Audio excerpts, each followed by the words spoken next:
We're really excited to have our next speaker, Mark Roper, who's the Market Development Director at Collinson Group. Many of you who are on the DCA-CardLinx newsletter and newsflash service, you will have received an email earlier this year announcing the creation of the Valuedynamx business unit within Collinson, really entirely focused on using the power of networks, the power of data to drive value for both merchants and the world's leading banks. Collinson Group is known to many of you as a leading provider of loyalty programs for merchants and banks around the world. They have over $1 billion in annual revenue. One of their marquee brands is the Priority Pass Lounge Network. But increasingly, they've developed really market-leading capabilities to drive digital and mobile engagement, both for merchants and banks. And they have packaged these capabilities in the new Valuedynamx business unit. So I'd like to hand off to Mark Roper, the Market Development Director for Valuedynamx at Collinson. I'll yield the floor to you, Mark. Welcome. Thanks, Silvio, and good afternoon, everybody. It's nice to be with you all, and a shame we can't all be in person, but hopefully you're getting some value out of today's session. I'm sure that's the case.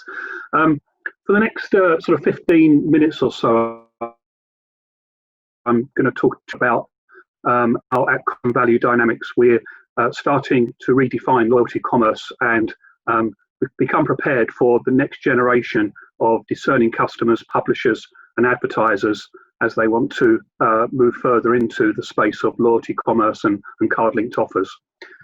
Before I do that, though, I thought I would just talk to you a little bit about, I can move the screen here, about Collinson, because Silvio gave a great introduction there, but I know Collinson is still sometimes a little bit under the radar with regards to who we are and what we do. But as Silvio says, we've been around for 30 years and we've been at the forefront of loyalty, particularly in the travel sector over most of those years. And we run a full service loyalty agency, but probably what we're best known for is our airport lounge access program, which is Priority Pass. And there are a number of variations of Priority Pass now where we own or run over 1,300 airport lounges across the world. And it's the largest airport lounge access program that exists and sits on tens of millions of American Express, Visa and MasterCard's mass affluent products. But alongside that, we work with airlines, hotel groups, telcos, financial services brands and retailers, helping them define what loyalty means for them and providing advice, propositions, products and solutions to them. We also run a large insurance and assistance business. And interestingly, in these COVID times, the assistance business has really come to the fore over the last few months, where we've been providing on-the-move assistance advice to large global major brands and their employees about how to cope in these times, both from a mental well-being and a travel perspective.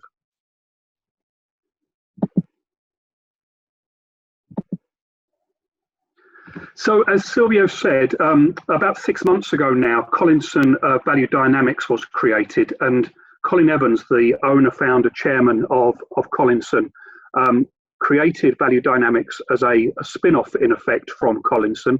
It's wholly owned and controlled by Collinson. Collinson is the single investor in Valuedynamx, but it enabled Colin to create a business division that was solely focused on consumer engagement solutions and loyalty commerce. The reason he did this, well, Collinson has become a £1 billion business. It's over 2,000 employees across 14 countries, and by definition, becoming a large company, and that creates a level of corporate governance in place and processes in place. But we're also mindful that the loyalty commerce space is a quick-moving marketplace. And this was pre-COVID, when things are moving even more at pace and people needing to pivot more than ever before. And he wanted to have a small, agile, innovative, quick-to-market organisation that could compete in this space. So Valuedynamx was born about 6 months ago. There are 70 of us from within the Collinson family that run the Valuedynamx business, and it's now a £50 million revenue business already. And the DNA of Collinson Valuedynamx is all about leveraging the Collinson network, both its merchant network and its partner network, to connect partners together to create a dynamic value exchange. We have cutting edge technology platforms enabling consumers and clients to benefit from earning and redeeming points, cashback, attaching discounts and offers, and paying with points as well. But probably most importantly is around our ability to harness customer and transactional data. Through the thousands of partners that we work with and the millions of rows of data that we have, we are in a unique position to be able to gain insights and see trends and dynamics within the loyalty commerce space, and make sure that the propositions, the solutions, the products, the merchants we work with, the publishers that we partner with are all best placed to succeed in that space.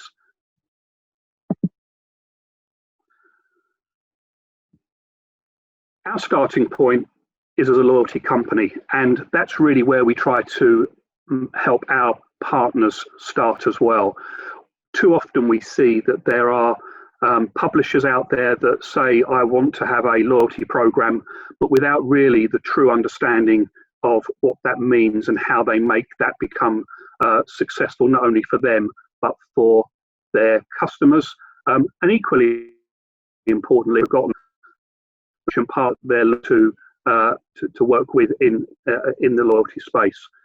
So we have been partnering with some large companies here. You can see some research from Forrester and also from McKinsey over the last 12 months about what it really means to be a loyalty company.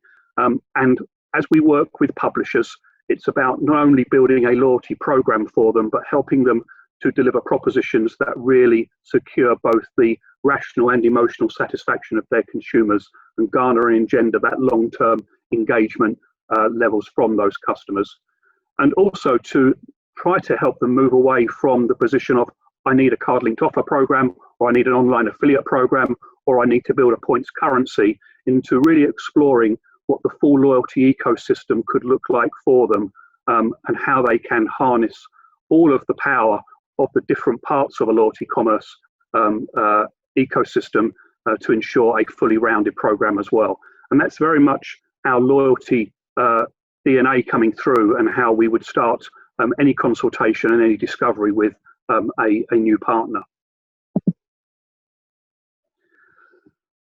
This slide I will refer to in my summary, but I think this is from a piece of research that we carried out again over the last 12 months pre-COVID, but I think it resonates probably even more so where we stand today, to really understand what customers are looking for in terms of their loyalty provider.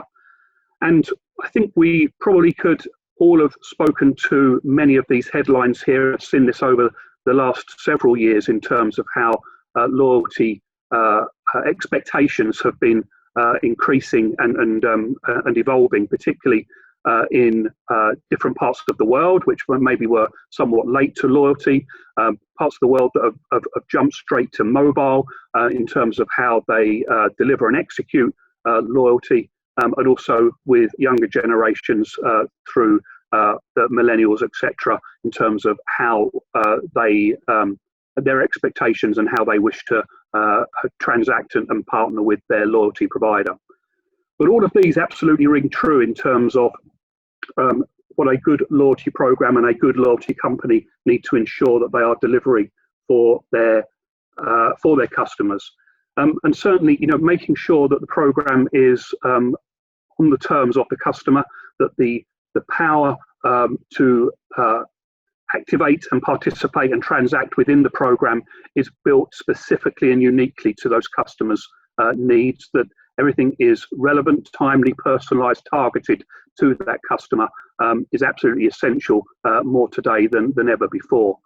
Delivering that consistent brand experience and evolving that brand experience over time based on feedback and data is absolutely essential as we have found through a number of the programs that we run around the globe. And today, the seamless user experience is demanded, is expected by customers now. And I'll talk a little bit more about mobile solutions in a moment, but the whole ability to be able to just click and buy and pay is absolutely essential. And having the ability to move seamlessly through a shopping experience that is as good as it could be if you had worked it out for yourself as a customer is absolutely a demand that customers have today. And you see good brands delivering that kind of experience. The authenticity of the program, the trust that you build in that program in terms of your customer service, the terms of the programs, the working with merchants to make sure that delivery is meeting customers' expectations, the making sure that customers understand as they link their card around which card is going to deliver them the best reward through that merchant program. So always having that complete transparency for the customer, making sure the customer understands that they are getting the best deal they possibly can by working through your loyalty experience. And then the ongoing presence about keeping the merchant offers relevant, up to date, keeping the communications timely and resonating with customer and market demand, and keeping the program top of mind is also important to the success of a program. The cornerstone, though, of all loyalty programs are the merchant offers, in our opinion, and the ability to have high quality, merchant offers that deliver and perform are essential to the success of a program. And this slide is written very much with the publisher in mind, in terms of what the publisher gets from a high quality set of merchant offers, which gives them a clear value proposition for their customers. But it equally applies to the customer themselves, or indeed the merchant. So driving spend and increasing top of wallet and increased share of spend is important to the publisher, but driving incrementality and new spend and higher frequency and higher average basket size is just as important to the merchant. The engagement in a program is hugely important to the publisher, but being associated with a highly engaged program and being part of that is hugely important to the merchant. To be part of a program that is delivering increased customer value and delivering revenue is important for the publisher, but it's equally as important for the advertiser merchant as well. The insights that we gain, that we are able to pass on in terms of knowledge to the publisher, in terms of how they should be communicating to their customers, the types of offers that are getting the best performance and the best response, enable them to create a more valuable program for their customers, and also use some of those insights in other aspects of their everyday business. But they're equally valuable for merchants and advertisers in terms of the types of offers and the types of customer segments that they should be approaching. And underpinning all of this is the notion of the digital experience and the digital adoption, which for publishers is ever more important. But in these COVID days as well, and Silvio talked about contactless payments and mobile payments and online spend, the digital experience is equally important for all. If you bring all of these things together, this is what you end up with, and this, in our view, is the cornerstone of a successful program. It's the healthy tension between the three constituent parts, creating that common dynamic value exchange. So from the publisher, increasing the lifetime value for them of their customers, keeping those customers with them for longer, spending more frequently and higher, and taking more share of wallet. For the merchants, it's driving incrementality, whether that's new customers or higher margin products, higher value products that are being bought, the frequency of spend, the channel of spend that the merchant wants the product to be sold through.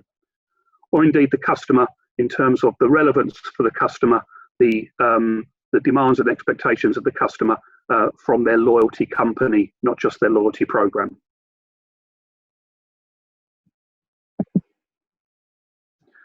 So at Collinson Valuedynamx, we've taken all of that insight, all of that research, all of those findings, and from our experience over a number of years of running these kinds of programs to start to try to redefine the loyalty commerce experience for our partners, be they our advertiser network, our publishers, or indeed their customers.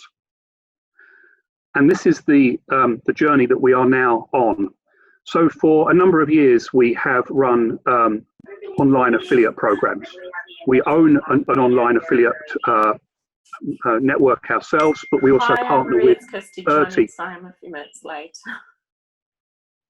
We also we partner with 30 online affiliate networks around the globe to provide unparalleled, unrivaled scale and relevance to our partners in terms of an online earn more online affiliate experience.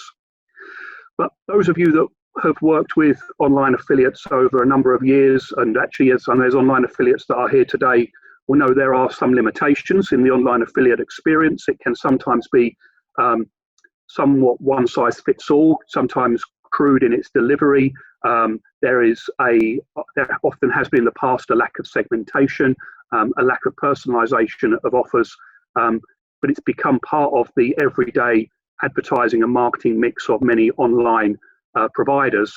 And of course, over the last 10 to 15 years, as online has fought for space and scale, wrestling share of wallet away from in-store spend, it was a natural way to go, was to have as many offers as possible to as many customers as possible, and hopefully a number of those offers would stick over a long period of time.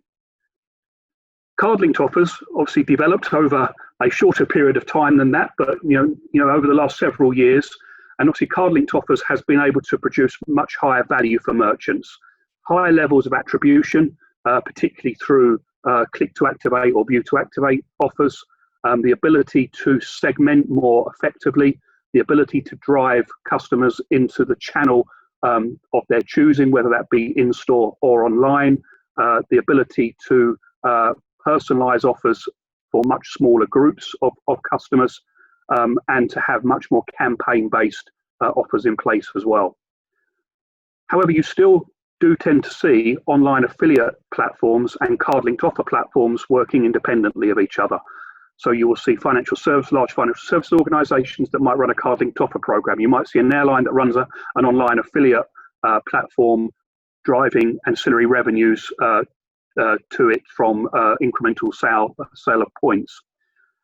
What there is still a lack of is the combination of and the strength of the immediate scale and relevance from an online affiliate platform with the higher value personalization engine that a CardLinx offer mechanism can bring. And this is at Valuedynamx what we are now delivering to our clients, is that omni-channel marketplace experience. Whether it's an online affiliate partner or a CardLinx offer partner, the customer has a single window to enter through to see all of the offers that are available to them. Some they can just go shop online, some they will click to activate, some they will need to view, some they will need to go in store for. So there might be different executions and different ways the offers are served, but the customer is starting to see this all in one place. So building the hundreds of merchants, the scale of an online affiliate network, alongside the more laser-like targeted approach from a CardLinx offer platform and mechanism. But of course, that only really responds to the earning of cashback or points or currency of some description. And that's often the next stage where the program or the ecosystem stops. So the next stage of development is around how you create the ability to spend where you like, on what you like, how you like, as well as the ability we've created to earn how you like, where you like, on what you like. And so adding pay with points, and I call it pay with points, but it could be converting cash into higher value gifting, or points currency into gifting or cards as well, or into the ability to pay with points at point of sale, now closes the loop on the loyalty commerce ecosystem. You've given customers the scale of an affiliate platform. You've given them the relevance and the targeted, personalised nature of card-linked offers, all served in a single place, enabling them to earn significant value in currency, and then you give them the opportunity to go and utilise that currency through a redemption mechanism that is fully flexible with complete choice for them on how they do so. And that is how we are starting to redefine our loyalty commerce experience for our clients. Before I get into a little bit more detail on that, there's just one thing I do want to just talk about, which is around marketing communications, because this is one area that I think all of us that have worked in this kind of space with publishers do really emphasize the importance of the ongoing marketing communications to customers. Firstly, getting them to register or activate a program, link their card if that's necessary, become more used to going through an affiliate web link to get into the online affiliate offers. But all of this requires consistent and persistent marketing communications. And without consistent and persistent marketing communications, however high quality the merchant offers are, however intuitive your customer experience and user experience is, then programs tend to be less successful than everybody has planned for and is hopeful for. So the ability to keep adding value to the program, keep the program top of mind through marketing communications is an essential part of the program mix. So I just wanted to share just a couple of final slides around how this marketplace is evolving. So taking our starting point of our online affiliate experience, adding in card-linked offers and pay with points to show what our full user experience now starts to look like. So for card-linked offers and for online affiliate, customers can really do put themselves in control. So on my terms, choosing the types of offers they see. Are they interested in technology? Are they interested in fashion? Are they interested in other categories, etc.? And then mobile first in terms of the seamless customer shopping experience. So this brand experience and this seamless user experience that the research pulled out to us. The loyalty app of the publisher as the starting point, and we are seeing more and more of these loyalty apps being absolutely mobile first, mobile driven, and everything having to work perfectly through the mobile experience. The app publishes the relevant offers, and obviously those offers are segmented and targeted and personalized to the customer, both by their own experiences and the data that we have, both behavioral, demographic, mosaic, and transactional, that starts to serve the right offers up. And then the customer has this single marketplace window to go and shop, whether they shop online or in store, need to click or to view to activate a specific offer. They purchase in the way that they want to purchase, directly from the merchant site or through that in-store visit, and rewards are immediately displayed in the member site. So there is an immediate gratification that they have earned X amount of points or been rewarded with Y amount of cash back. And then the pay with points process, closing the ecosystem out, comes into play. So starting to enable the customer, once they have earned their points or accumulated their cashback within their cashback bank, to start to decide how they best want to spend their rewards.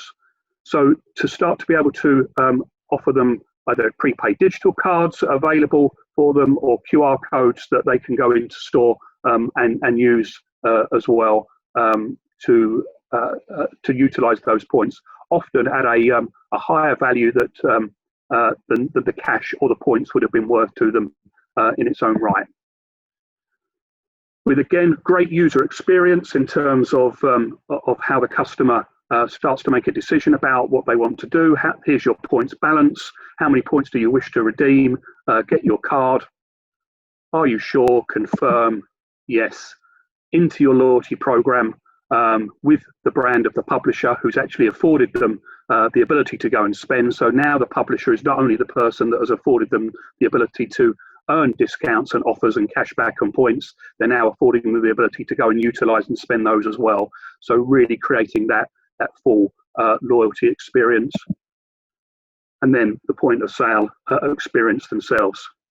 And all of this, this redefinition of loyalty commerce starts to play back to both those customer experiences or customer demands of being in charge, having the power in their hands, the brand experience and the user experience, the transparency and the authenticity of the program, and the always being there for the customer. Alongside that, the data drives merchant incrementality. The high levels of attribution through clicking to activate or viewing to activate drives higher value to merchants through the ecosystem as well, and greater lifetime and customer value to the publishers.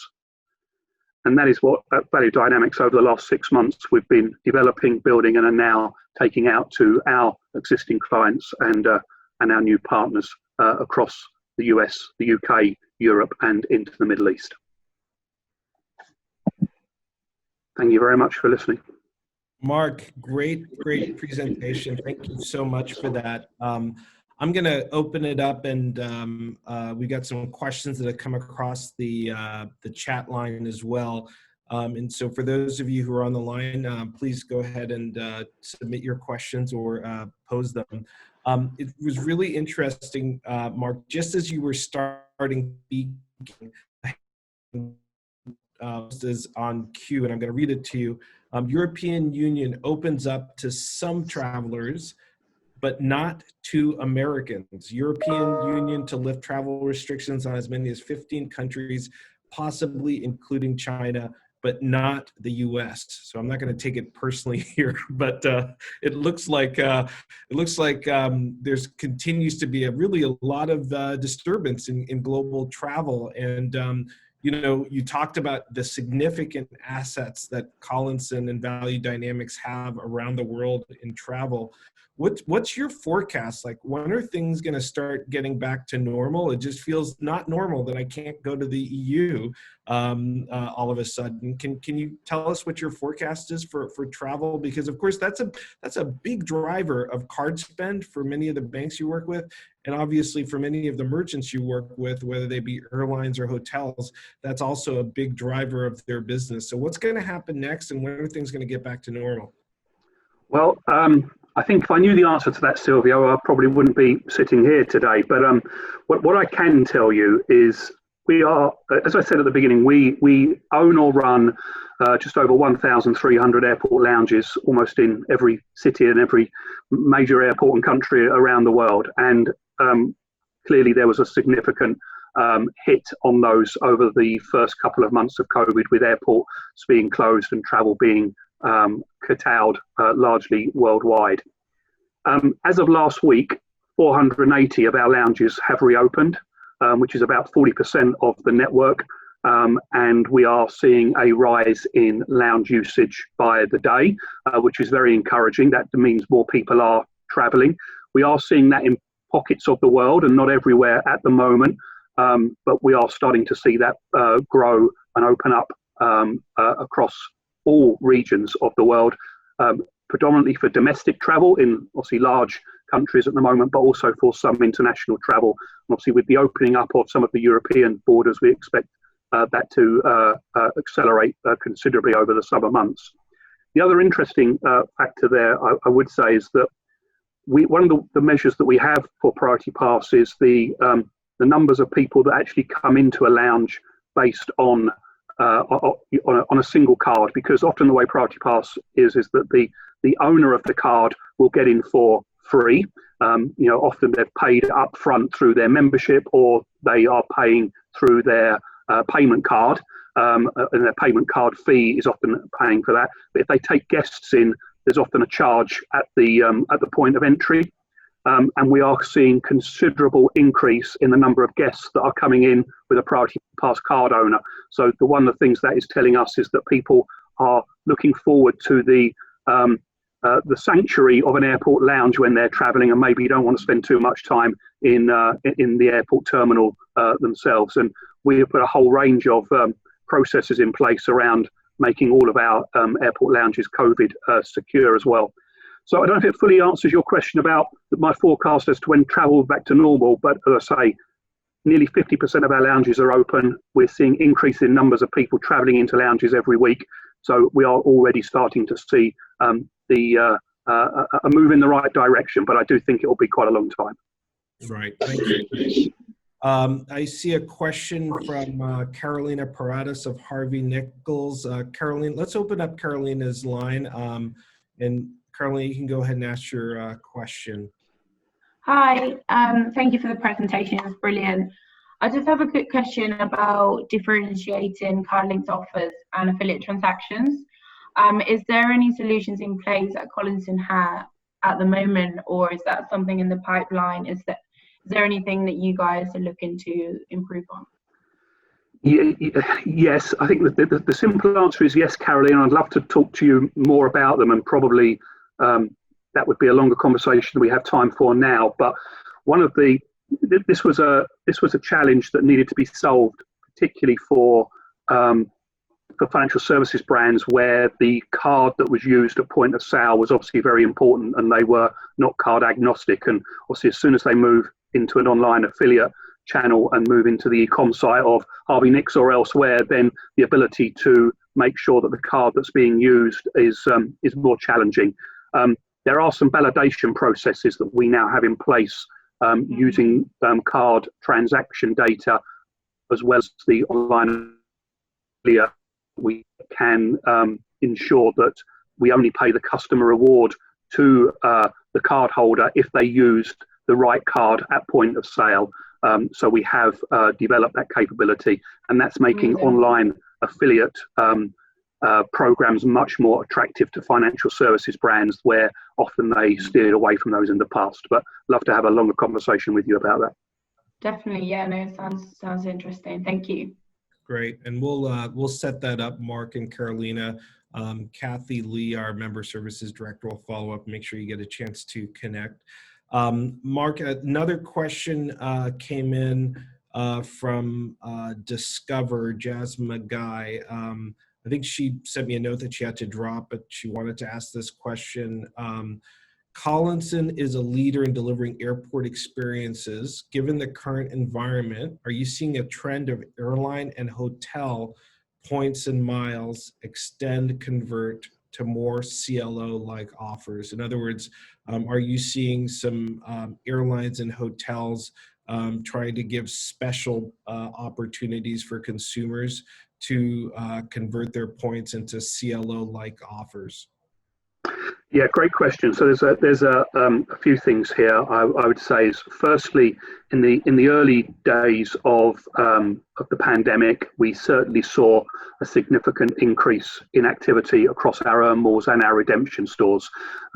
Firstly, I think there was some concern from people who had large points banks about, would that airline still be there in 3 months' time, and should I be redeeming my points? So we saw significant redemptions across some of our airline programs that we run, but equally we saw a lot of incremental spend coming in from people that maybe were not able to continue to spend on air or on stay, but actually wanted to continue to earn their frequent flyer and frequent guest points. So there's absolutely been a latent demand for points of travel companies from our customers.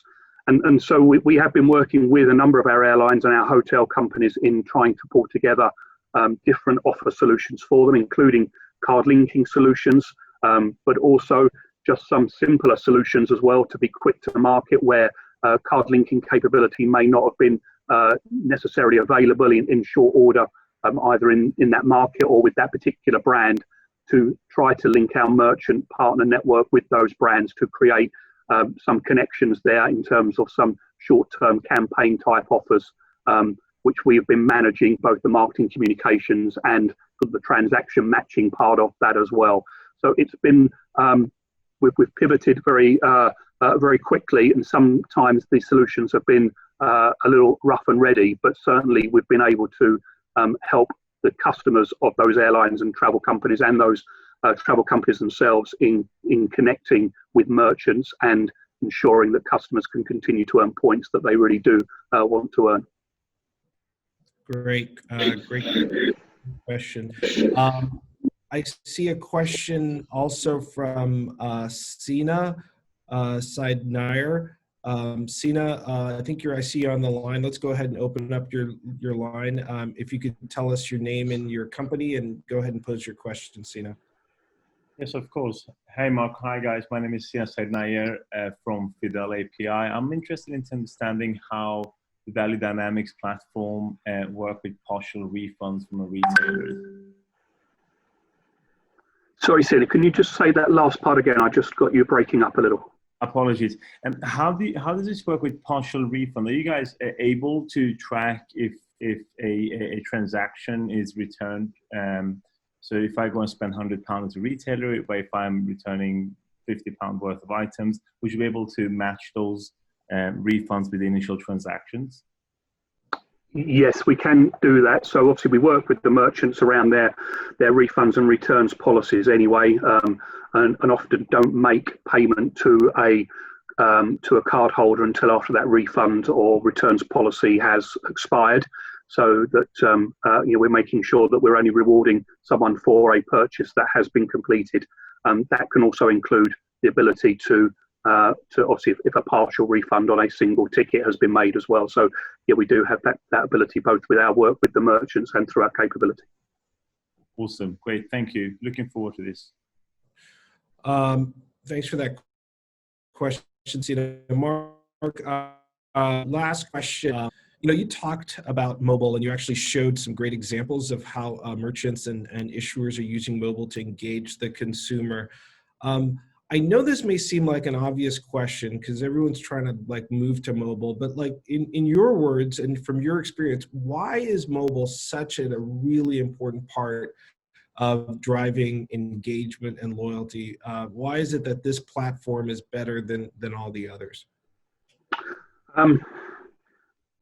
I just don't think we have a choice anymore. I think mobile is the only solution and the only way forward. And we're seeing a significant increase in both the Earn Malls, the CardLinx offer programs, and the redemption stores that we operate, having more and more transactions going through mobile rather than through desktop, laptop solutions. So clearly the customer demand is there to operate in a mobile environment. And whereas maybe 2 or 3 years ago there were still concerns about mobile, and there used to be a lot of mobile browsing and then desktop transactions, that has now moved absolutely, and people are now as comfortable today in transacting through mobile as they are through what were considered potentially more secure devices in the past.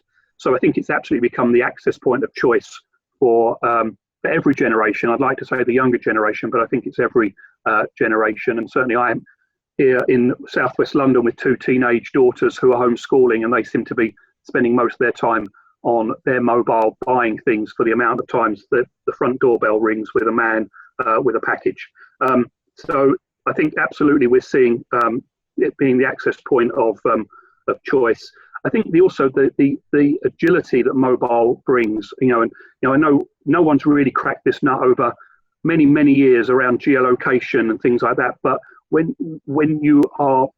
the purchasing device is with the person at or near the point of sale, it gives the ability to communicate in real time and make a tangible difference to the shopping experience of that individual in store.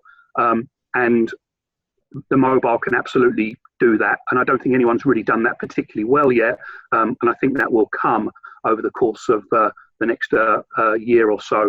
But I think it's just the agility of mobile, the ability to serve offers at the right time and for people to be able to act with immediacy. And people are just native now, and I just don't think there's any road back from mobile. And as soon as you move outside of the large Western countries, I was in sub-Saharan Africa not that long back, it is just mobile first everywhere. And some of these the developing countries and the emerging countries that will come out over the next 3 to 5 years as real economies that will be starting to look at this space. It's all they will ever have known. And publishers, advertisers, brands, financial service organisations just need to be absolutely ready for it. I just don't think it's not an optional extra anymore. Great, thank you. The answer to the question, why is mobile the channel? Well, the answer is the customer is always right, and customers are using their mobile device. Absolutely. Thank you so much, Mark. Really appreciate the insights. Very, very, very valuable presentation, and we look forward to having you back at future CardLinx forums. Let's give Mark some hand claps, some reactions here, thumbs up, and I'm also going to give him a hand clap there. Thank you, Mark.